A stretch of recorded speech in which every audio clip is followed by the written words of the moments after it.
இது நாள் 22ஓட கதை கன்சிஸ்டன்சி சீரீஸில். இன்னைக்கு காலையில் எந்திரிச்சு ப்ரைவசி ஒர்க்ஸ்லாம் முடிச்சுட்டு நான் ஒரு எக் ரைஸ் செஞ்சுருந்தேன். எக் ரைஸ் செஞ்சு சாப்பிட்டு நான் அப்படியே வெளில கிளம்பிட்டேன் கொஞ்சம் நேரம் கழிச்சு. எதுக்குன்னா ஹாம்ஸ்டருக்கு வந்து இந்த பெட்டிங் வாங்கணும்னு நான் போயிருந்தேன். அப்புறம் பார்த்தா ஒரு கடையில் மட்டும் கொடுத்தாங்க. இது ஃபஸ்ட் டைம்னால ஓகேப்பா, இன்னொரு தடவை கொடுக்க மாட்டோம் அப்படின்னு சொல்லி ப்ளைவுட் கடையில் கொடுத்தாங்க. வந்தேன், இங்கே பாருங்க பூனைலாம் ஓடிட்டுருக்கேன் என் வீட்டில். அந்த பூனையை வளர்க்கலான்னு கேட்டால் எங்கள் அம்மா என்னை திட்டுறாங்க. அப்படியே திட்டு வாங்கிட்டு பெட்டிங் எடுத்துகிட்டு மேலே வந்துட்டேன். மேலே வந்துட்டு அதுக்கு செட் பண்ணிடலான்னு முதல்ல அந்த கூண்டை எடுத்து க்ளீன் பண்ணிடலான்ட்டு அப்படியே அந்த உள்ளே இருக்கிற பழைய பெட்டிங்லாம் எடுத்து வெளில தூக்கி வச்சுட்டு அப்படி க்ளீன் பண்ணிட்டேன்.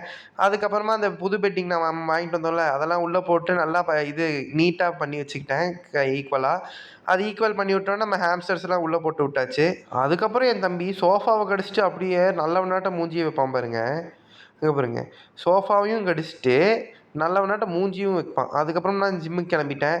ஜிம்மில் இன்றைக்கி வந்து இது back and bi workout. அப்புறம் நான் என்னென்ன ஒர்க் அவுட் போகிறேன்னு உங்களுக்கு வேணும்னா நான் தனி வீடியோவில் அது அப்லோட் பண்ணுறேன். அது முடிச்சுட்டு அப்படியே நான் ஒரு 1 ஹவர் கார்டியோ பண்ணேன். 1 ஹவர் கார்டியோ முடிச்சுட்டு கிளம்பிட்டேன்.